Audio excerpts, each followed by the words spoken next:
Przyjechaliśmy do Sopotu z Lęborka. Poprowadzam Was trochę po Sopocie. Jest to taki właśnie nowy typ vlogu, taki bardziej, że dopowiadam więcej niż się prezentuje, ponieważ zaczęło padać, a nasz sprzęt jest niezbyt wodoodporny. Zdecydowaliśmy się, żeby te nagrywki miały jakiś sens, ponagrywać same zabytki i budynki, a ja dogram właśnie teraz to, co najważniejsze i to, co miałem sam przygotowane wcześniej, żeby wiedza się zgadzała. Jak zejdziemy z punktu widokowego, to już właśnie zacznie padać. To jest taki krótki wstęp.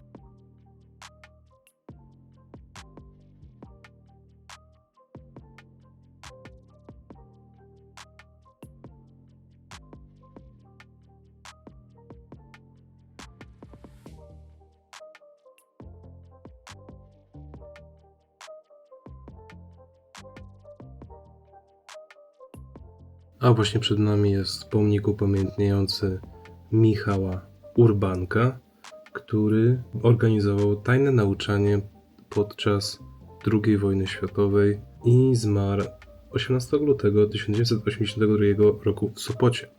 A tu jest jego skwerek, właśnie przy wyjściu z dworca, także niedaleko.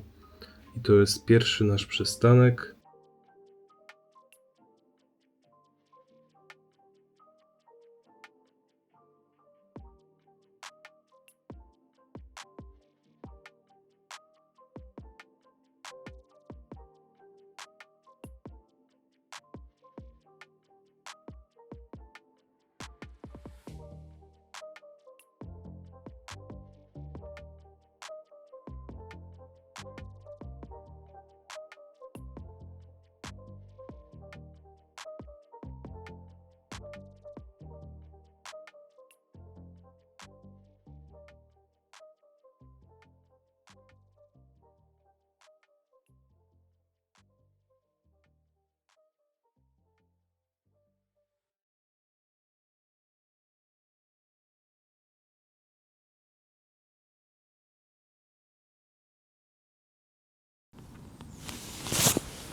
Właśnie idziemy w stronę Glinnej Góry, aby pokazać Wam historię Sopotu i okolicy, ponieważ historia osadnictwa w Sopocie sięga aż V wieku przed naszą erą. Ale to już wszystko na Glinnej Górze.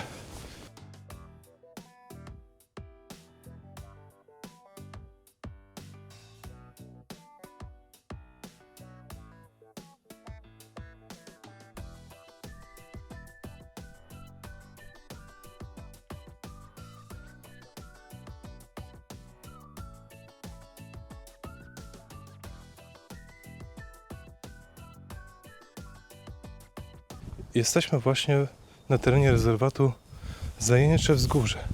Jest to idealne miejsce na spacer wśród rzadkich gatunków drzew i odetchnięcia w naturze poza terenem miasta.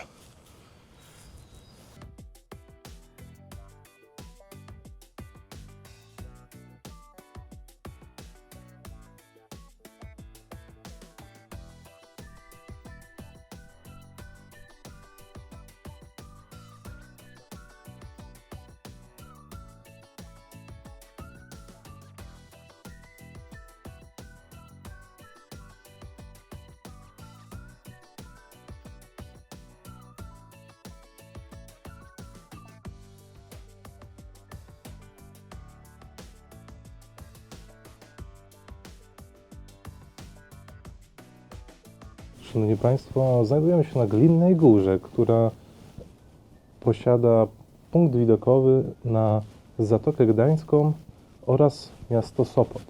Glinna Góra jest też nazywana Sępim Wzgórzem. Ma ona 109 metrów nad poziomem morza. Sopot jest znany jako perła północy, a niektórzy nawet mówią, że jest to Monte Carlo północy. Jest to związane z tym, że historycznie było kiedyś tutaj kasyno, ale o tym później. Sopot jest to jedno z 3 miast Trójmiasta. Jest pomiędzy Gdynią oraz Gdańskiem. I nagrywamy to w styczniu, styczniową porą. To miasto pełne bogatej architektury, kultury oraz historii od pradawnych czasów. Ludzie zjeżdżali do Sopotu, aby zaznać rozrywki, odpoczynku oraz kontaktu z naturą. Opowiem Wam o zabytkach oraz historii samego miasta. Sopot ma swoje korzenie sięgające V wieku przed naszą erą, kiedy to zjeżdżali tutaj poławiacze bursztynu oraz myśliwi z skór foczych.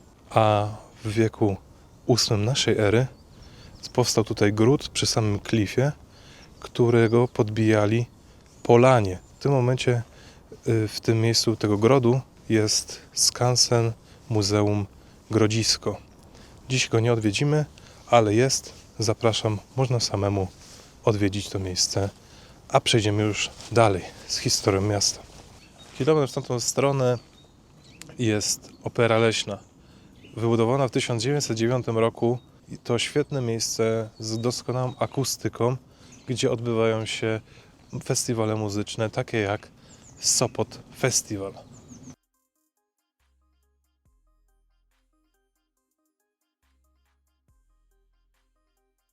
Pierwsza wzmianka o Sopocie pochodzi z 1283 roku, kiedy to książę Mściwoj II przekazał wieś Sopot pod przewodnictwo, pod przywództwo klasztorowi cystersów z Oliwy. Pamiętamy z historii Gdańska, Oliwy, z mojego poprzedniego odcinka. Całą historię opowiedziałem w tamtym odcinku, a wieś Sopot pozostało przez wieki maleńką wsią rybacką, aż do XIX wieku.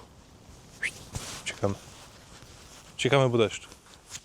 Przełomowym momentem w historii Sopotu była budowa pierwszego domu letniskowego pod koniec XVIII wieku oraz budowa pierwszego kąpieliska w 1823 roku.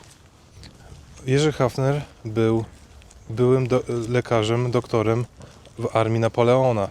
Pozostał on tutaj w Sopocie i stworzył dom zdrojowy, dom wypoczynkowy, w którym było 6 wann z wodą morską.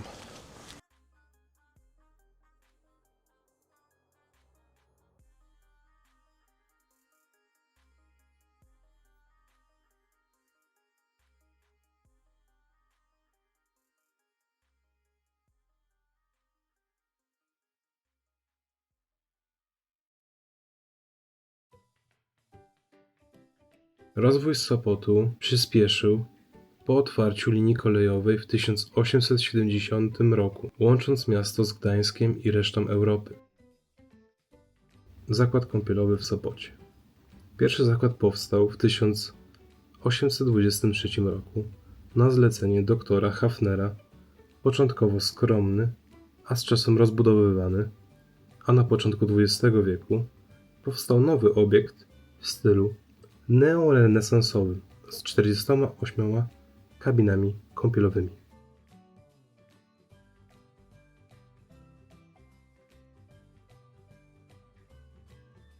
Na tym zdjęciu widzimy początki kurortu w Sopocie, gdzie najstarsze wzmianki o kąpielach leczniczych w Sopocie pochodzą z początku XIX wieku. W 1811 roku niemiecki leksykograf Franz Passow pisał o kuracji 60 kąpieli przypisanej przez Wilhelma Hufelanda w 1823 roku. Jean-Georges Hafner uczynił Sopot prawdziwym kurortem.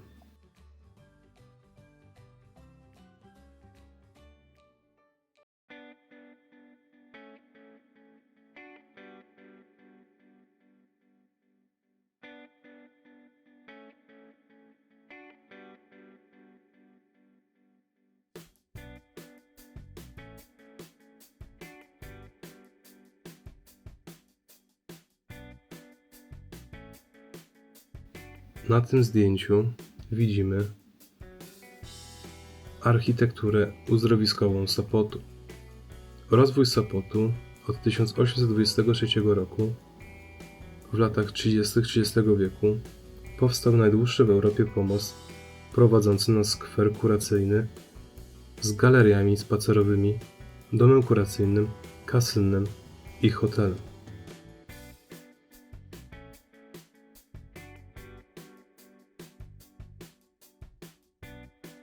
Grand Hotel, zbudowany w 1927 roku, był jednym z najwytworniejszych hoteli w Europie. Gościł wiele sławnych osób, takich jak Marlene Dietrich albo Charles de Gaulle, a nawet Fidel Castro. Podczas wojny był siedzibą niemieckich dygnitarzy, w tym nawet samego Adolfa Hitlera. Początkowo Grand Hotel nosił nazwę Casino Hotel, gdzie pełnił funkcję wypoczynkową dla gości kasyna w Sopocie. Ciekawostką jest to, że Grand Hotel często pojawia się w polskich filmach jako symbol elegancji oraz prestiżu. W Heringsdorfie od 1872 roku rozwijały się uzdrowiska. Pod koniec XIX wieku inwestowano w obiekty sportowe, budując promenady, korty tenisowe i tor wyścigów konnych, by zwiększyć atrakcyjność kurortu.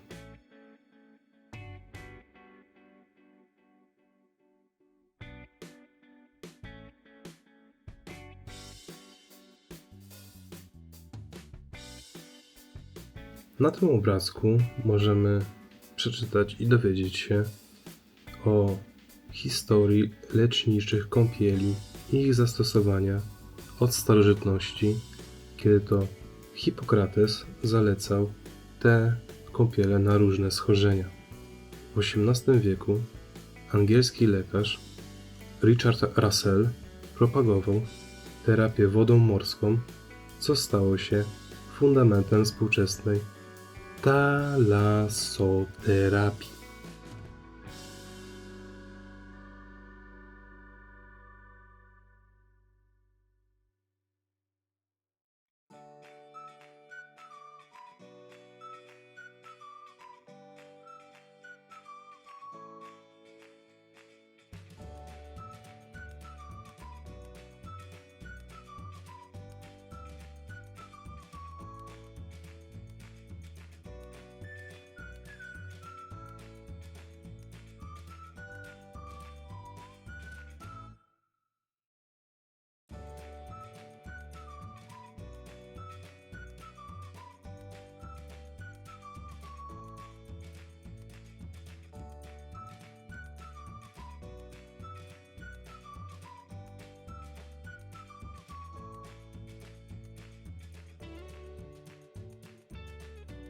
Molo w Sopocie jest to najdłuższy drewniany pomost w Europie, którego historia sięga 1827 roku. Dr Hafner zbudował pierwszy 31-metrowy pomost. Spacerując po molo, można cieszyć się wysoką koncentracją jodu w powietrzu, co ma prozdrowotne właściwości. Najdłuższe drewniane molo w Europie to prawdziwa wizytówka Sopotu.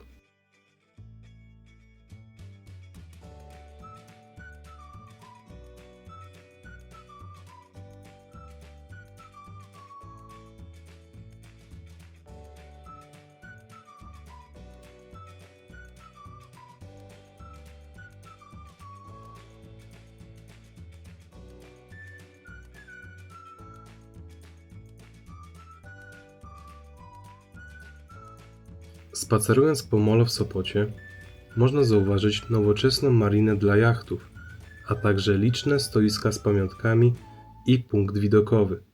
Na końcu molo można poczuć wyjątkowy zapach morza.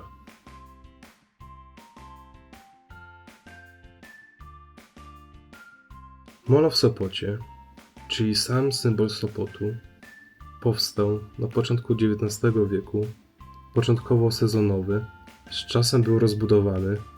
W 1927 roku osiągnął 512 metrów długości. Jedno z najstarszych przedstawień mola pochodzi z 1840 roku.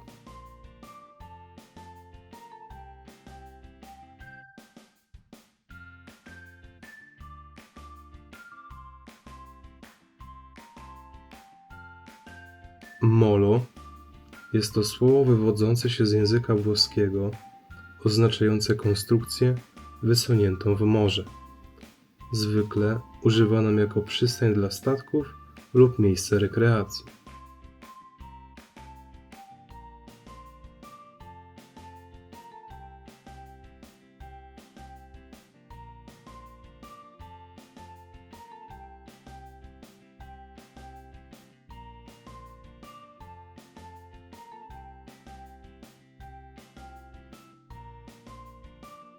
Sopocka latarnia morska to przekształcony komin kotłowy.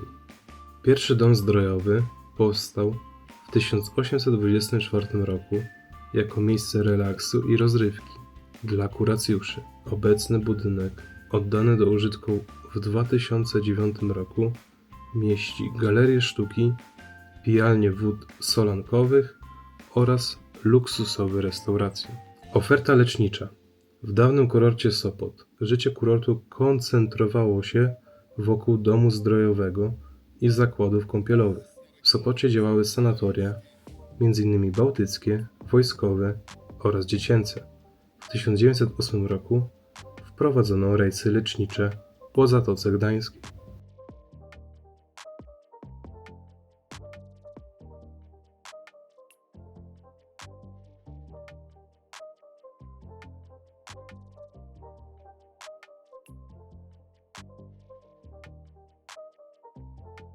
Monciak, serce Sopotu, miejsce, gdzie tętni życie miasta. Liczne kawiarnie, restauracje, sklepy i galerie sztuki przyciągają tłumy zarówno turystów, jak i mieszkańców. Historia Monciaka. W XIX wieku ulica ta była jedynie drogą wiodącą przez wioskę rybacką, a dopiero wraz z rozwojem Sopotu jako kurortu Monciak stał się główną arterią miasta. Obecnie jest to strefa piesza, idealna do spacerów. Oczywiście, jeśli nie ma wielkich tłumów.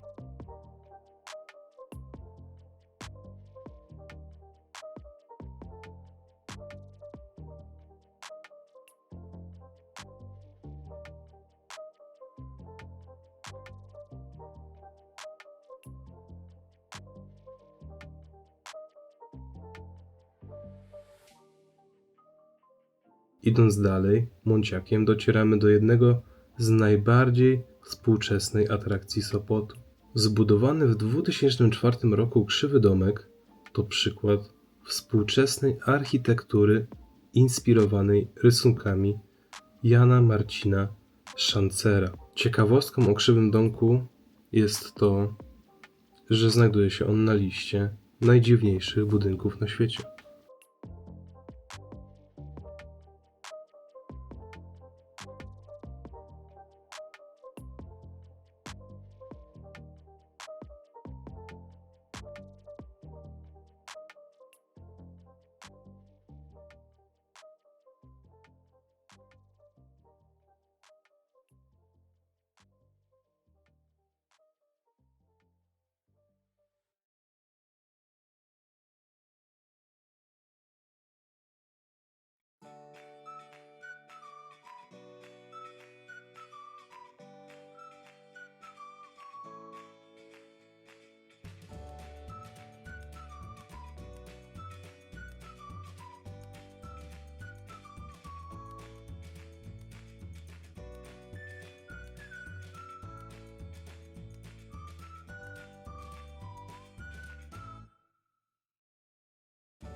Kościół Świętego Jerzego, zbudowany w stylu neogotyckim w 1901 roku, dawniej był to ewangelicki zbór, a dziś Kościół katolicki.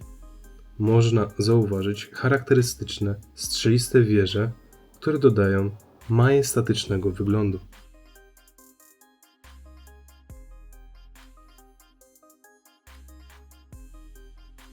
W XVIII wieku popularne stały się wozy kąpielowe, ułatwiające zmianę ubrań i kąpiel w morzu.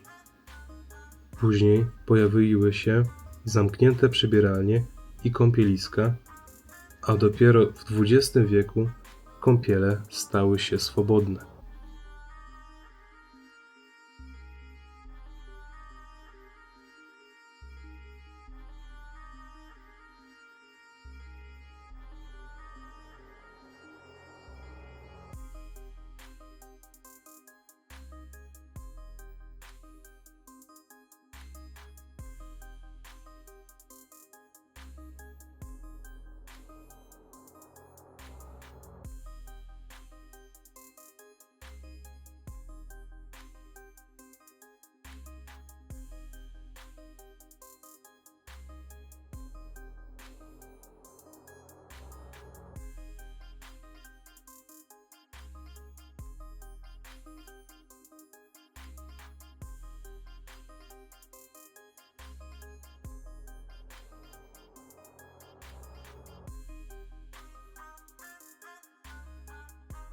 Mam nadzieję, że odcinek się Wam spodobał.